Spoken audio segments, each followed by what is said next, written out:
So it's a bit late, but we finally got back together to do our day 4 video. I got my voice back, then he got something, and it's just been a whole mess. So we're here, we're finally going to do this. Yeah. We've been adjusting to post-Sundance depression. It's a serious issue. Every day I wake up and I think, oh, I'm in Park City, and then I realize I'm not. And I cry myself back to sleep for another half hour. I feel your pain. Yeah, that's been my experience. But we can reminisce on our final day there. Yes. In the morning, we wanted to see Extremely Wicked, the Zac Efron movie where he plays Ted Bundy. Yeah. Have you heard anything about that yet? I mean, like, any buzz on it at all? I don't know. It got picked up by someone. I think it was Amazon. Okay, I'm sure we'll see it eventually. But then again, anytime I can't remember the distribution company, I just think, oh yeah, I got picked up by Amazon. Right. Because, Yeah. I've got a 50-50 shot. Pretty much, yeah. So, yeah, we weren't able to get into that one because the wait... I was on it. I was on the wait list the second it went open, and we were, like, number 100 or something. It was not worth it. So we actually ended up going to see Hail Satan for our first movie that day. Oh, yes. And that was... Oh, I'm so glad we got to see that. It was just one of the most entertaining documentaries I've seen in a long time. It was probably the funniest movie we saw at the entire festival for the first half. That is very true. Yeah. It's very much a, I don't know, comedic, satirical take on its subject, which is inherently satirical. Yeah. But it's really funny. I mean, the whole documentary, the audience responded pretty well to it, I would say. Oh, yeah. Kind of laughter throughout. But eventually it gets a little bit more serious, but not in a way that makes it disengaging or jarring or anything like that. Yeah. I mean, really, the whole documentary was done very well. It was very paced. Yeah, it was paced well. It kind of took you through the origins of the churches, or of the Satanic Temple. Yeah, it touched on the Church of Satan and Anton LaVey a little bit, just to give you a foothold in the origins, and then took you through the beginnings of the Satanic Temple, and then mostly focused on their activism and the kind of things that they did. To reverse activism. Well, yeah, but I mean that's what it starts out with. Yeah. Right. They start out kind of as a troll group, just going around and praising politicians that are anti-them. Right, endorsing right-wing candidates to get them, to lose votes. Yeah. But then they really kind of spin off into something a little bit more serious, and they take up actual causes, and they really try to be supportive members of communities and all the things that they do, and for a cause that they believe in, which I mean, there was one that was some kind of feminine hygiene product drive or something like that. Yeah, for the homeless. Yeah, a lot of stuff with Men Straighten with Satan. Yeah, that's right. Yeah, they also had the satanic after school activities and satanic coloring books. I wish we had those when I was a kid. Yeah, I know, right? But that whole documentary was really interesting.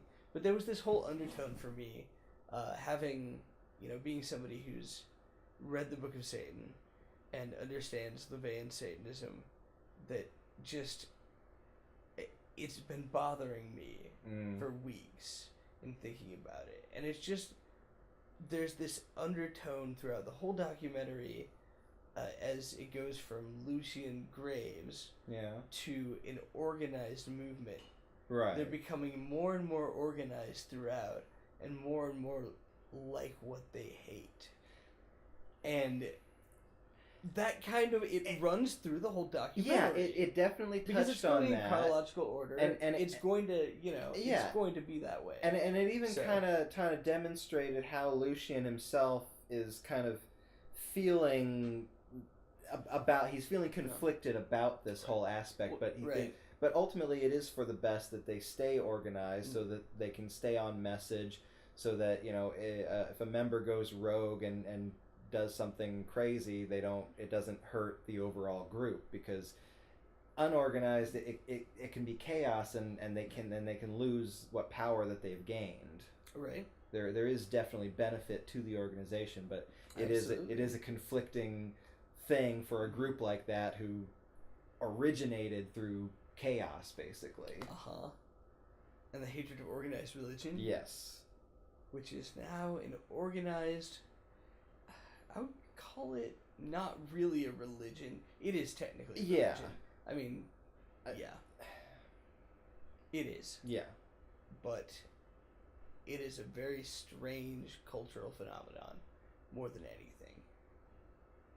And it was that kind of ties into the Q&A session that we had with the director right after the film. Yeah. So I actually got to ask a question, and I asked about extreme behavior in the growing organization of the Satanic Temple.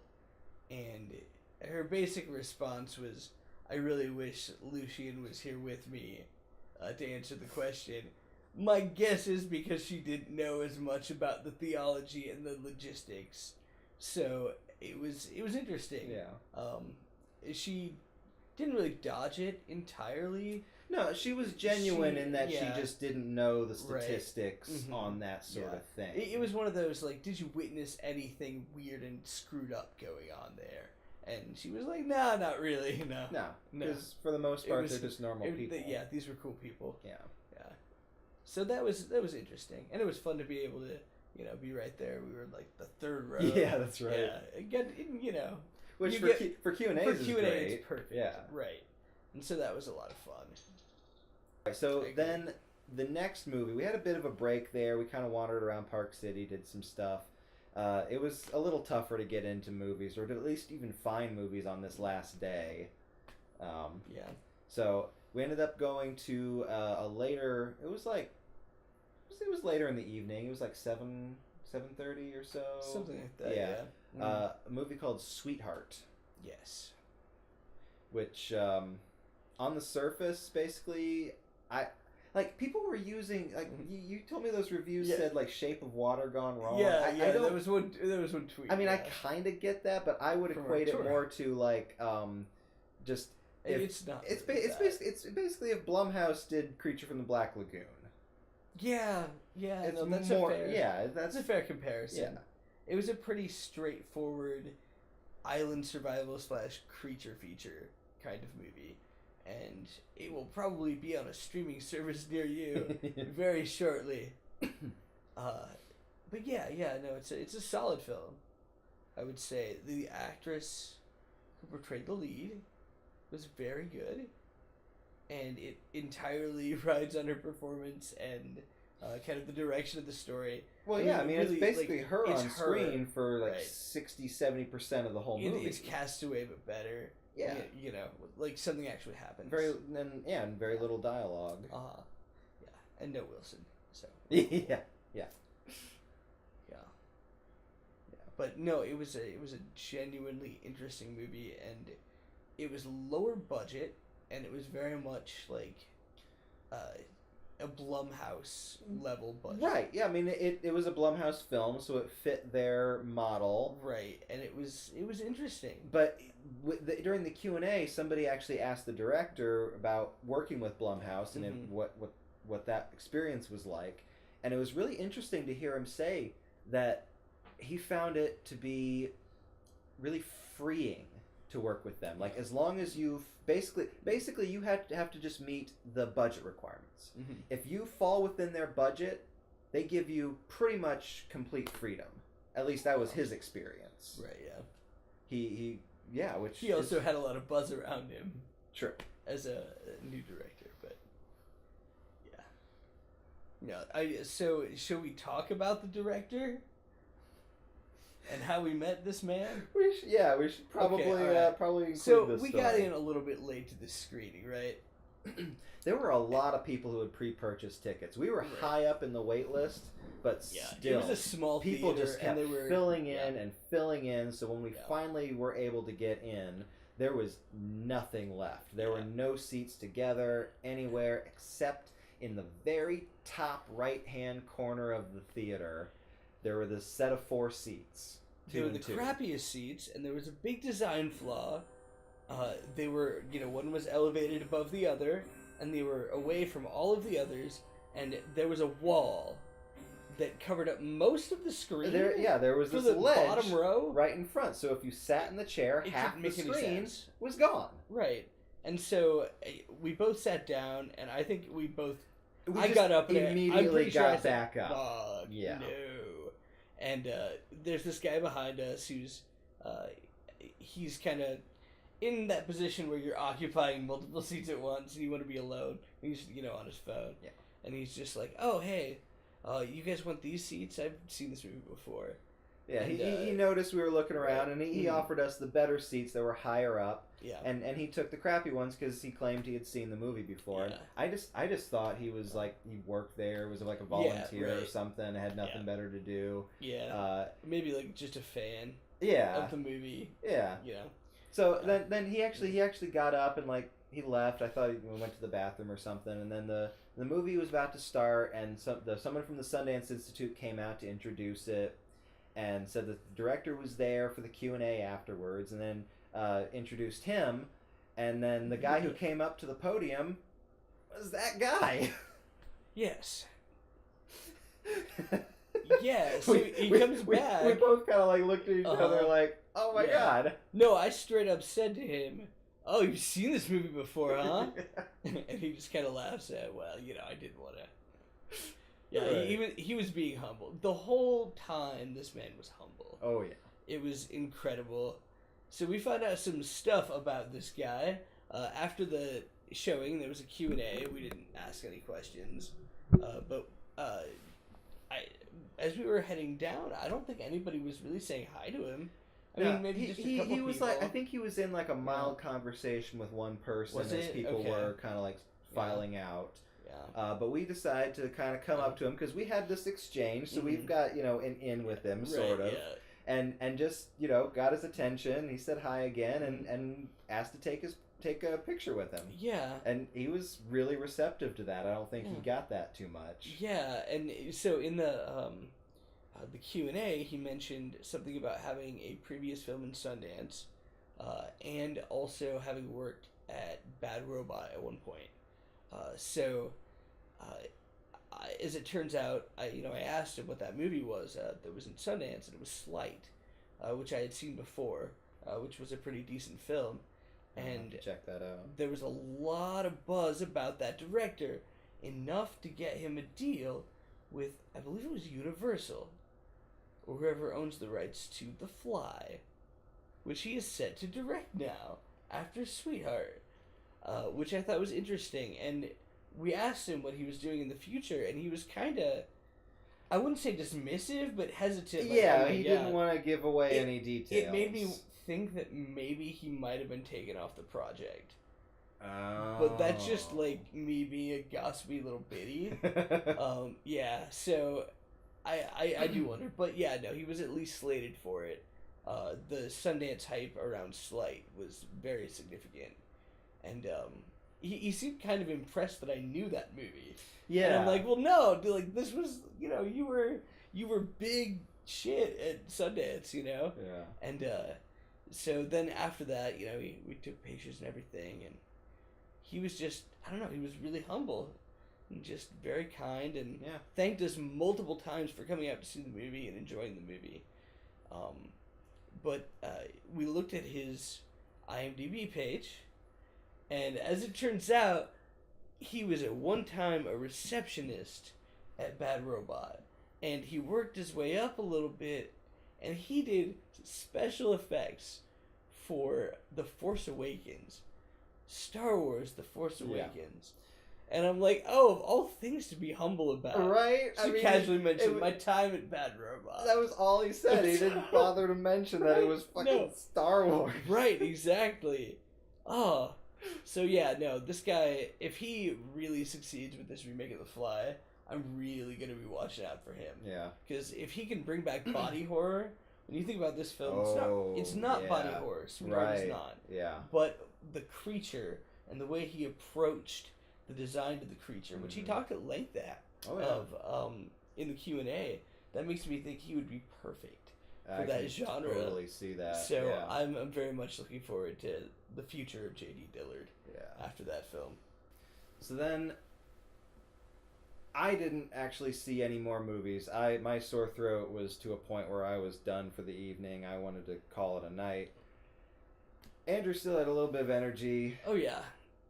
and went to see one more movie without me. Oh, but there's a whole backstory there. Yes. Yeah. So first of all, how and why we came to Sundance in the first place.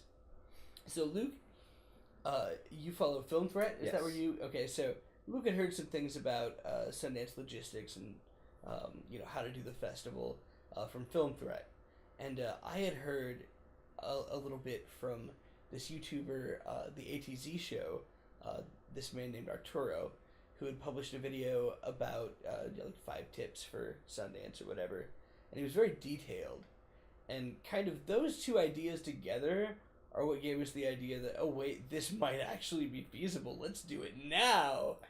So it was, before I came to the festival, I was like, oh, wouldn't it be kind of cool if I read to Arturo? That would be really awesome.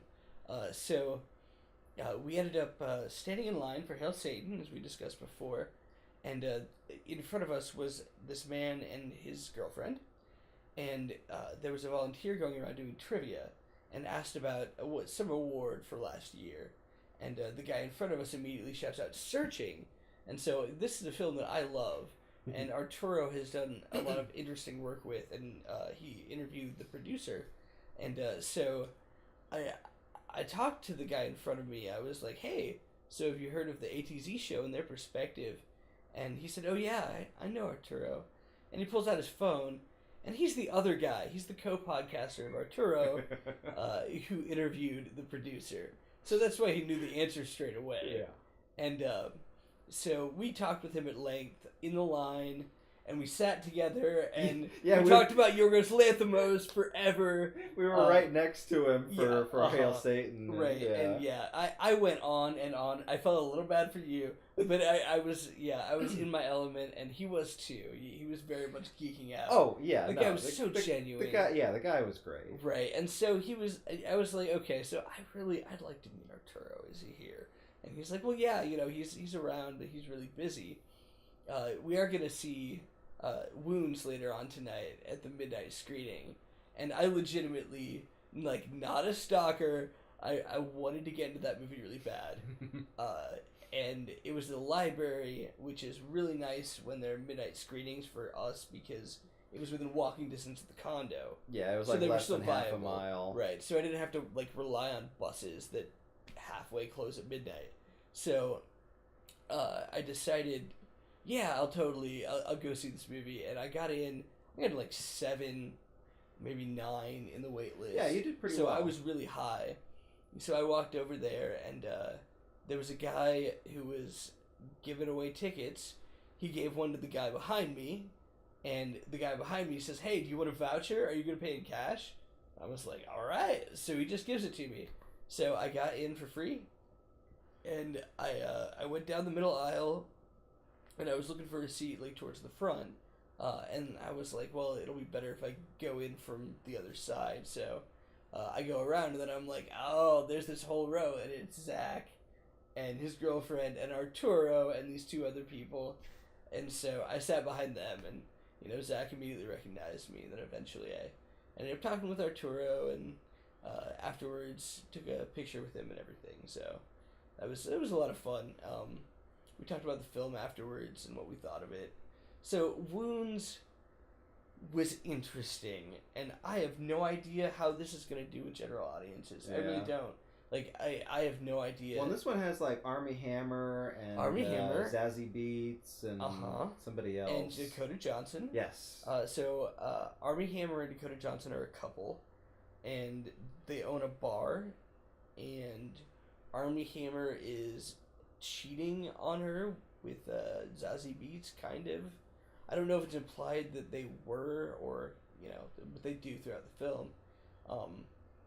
And there's some incident where there's somebody has a really intense bar fight, and there are these young adults there who are very clearly like, high schoolers. They're definitely underage. So they leave behind their phone. One of them does, and Army Hammer takes the phone, looks at the smudges, and figures out the lock for the phone, and he sees all of these weird videos of like severed heads and people conjuring a demon in some satanic ritual, and it's clearly these kids. And he gets threatening text messages, and then his wife goes completely insane, and then the movie just goes completely bonkers from there. Like, he goes on a bender. Army Hammer just obligatorily rips off his shirt in one scene when he gets scared. He gets so scared that he rips off his shirt. It's very clear that, it's like, well, last year you had Call Me By Your Name. You know what you gotta do. So he gets really scared someone's following him, and gets out of his truck, and he's out in the street, and bam, it's off. Just completely gone, and he's shirtless for the rest of the scene. And that was just like a movie that goes from crazy to crazier throughout, and just ends in the most bizarre way. And it feels like you need to know more about the lore. But in the end of the day, you really don't. Okay. No. Is it based on anything, or is it just like I don't think it's based on something you're supposed to original infer screenplay. from what's going on? Or? It's a thing that happens. Huh. Things just happened in this universe. There are bugs. There are lots of bugs. Yeah. Okay. I'm sure the trailer will tell you exactly what happens in this movie. No. Because it would be unavoidable. Because almost every frame past the first half hour is just weird shit. Every once in a while somebody has a normal conversation. But that's not very typical. It's a strange movie. Okay. Yeah, I really kind of regret not going with you, but I just... No, dude, you look like hell. I couldn't do anymore. No. So that was Wounds. I mean, it was definitely worth watching. And honestly, I think I've heard talks of distribution, so you'll probably be able to see it soon. Yeah.